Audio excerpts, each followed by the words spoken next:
welcome to today's video. Today we are working in part 3. We are finishing exploration 3. So we'll be finishing the questions in this set, and then in the next video I'll be doing the lesson check. So when you're looking at the packet, actually, it's incorrectly marked here. We are not doing number 14, but we are doing number 11. So when you look at the packet, number 11 will be circled and number 13 will be circled, but number 14 is not circled, so we are not completing that one today. Today we're talking about fossils and the environments that they come from. We'll be using 2 vocabulary words today: aquatic fossils and terrestrial fossils are the 2 different types of fossils we'll be looking at today. Fossils and environments. We can learn a lot from fossils. Many times, fossils can indicate the type of environment where the organism lived. Organisms that lived in water leave behind aquatic fossils. And we talked about the word part aqua relating to water. Terrestrial fossils are left behind by organisms that lived on land. The features of the fossil determine which type it is.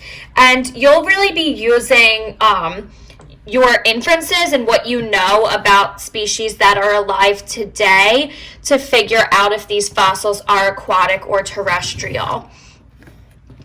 So for number 11, circled, so we're going to complete that one, read the information about each organism and answer whether the fossil is an aquatic fossil or a terrestrial fossil.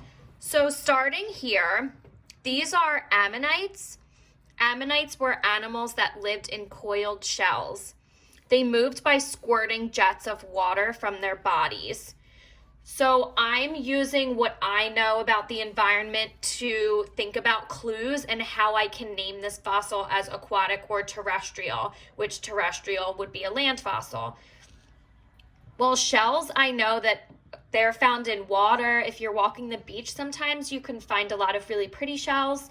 And also, they moved by squirting jets of water from their bodies. So I'm assuming that they're moving through water, therefore that would be an aquatic fossil. And you don't have to write the word fossil every time. I'm just going to write aquatic. The next one, ferns. We talked about ferns in a previous video. Ferns are plants that live in warm, moist environments such as rainforests. This fossil is an imprint of a fern leaf. Well, the rainforest that would be like a land area. So ferns would be living on land, and that would make them terrestrial fossils. So I'm going to write terrestrial.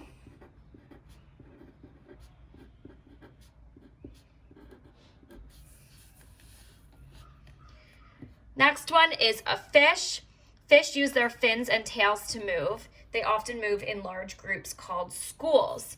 We know that fish live in water, therefore that is an aquatic fossil.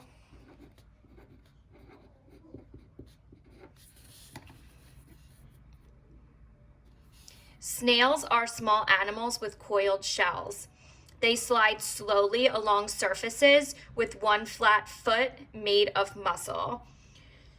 Snails, if you're familiar with them, a lot of times we see them in and outside of water.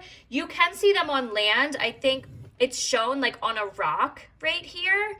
So you could see a snail sliding along a rock, but a lot of times they'll also be in the water too, and hence it's a shell, and you find shells a lot in the ocean. So the snail can actually be aquatic or terrestrial. So for that one, we're going to put both.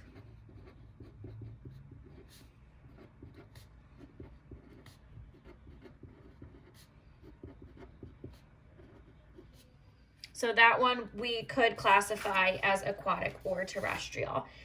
On page 493, we have 2 more examples here that we have to classify, and we don't have to worry about anything else down here. We're not doing number 12. We're not doing this evidence notebook part. So we're just looking at these 2 and then one more question. Clams are soft animals that live inside shells. Clams have lived on Earth for millions of years. If you've ever eaten clams, they are delicious and they do come from the water, so they are aquatic. And shells are your clues. If an animal lives in a shell, then most likely it's going to be an aquatic fossil. Ants have jointed body segments and 6 legs.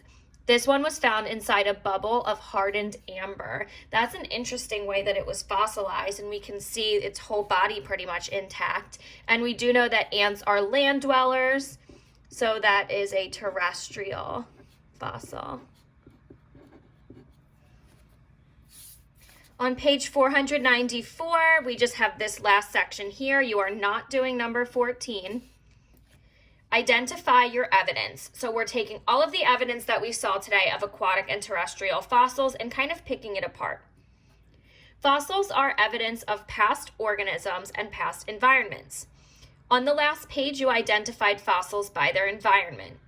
Complete the section below to identify the evidence you used to determine where each fossil belonged. So we're kind of thinking about how we determined whether it was aquatic or terrestrial. The blank of the fern fossil are evidence that it was a plant, and most plants live on land. So what about that fern helped us determine that it was terrestrial? I'm looking at the words and thinking, like, well, what is that characteristic that made me realize that the fern was a terrestrial land fossil? Well, the word ammonite does not make sense because that's a different type of fossilized creature. Walking stick, I'm just doing process of elimination. Like, what did I use to figure out that the fern was a land fossil? Does not make sense. Does not make sense. Fern, the fern of the fern fossil, that doesn't make sense. This word makes sense. Leaves, the leaves of the fern fossil.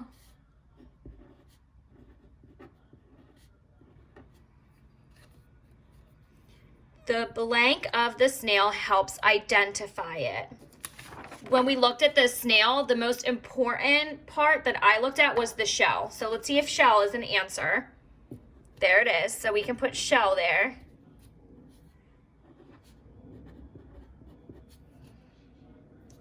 Some snails live on land. The shells of the blank and blank helped identify them as aquatic animals. What other ones had shells?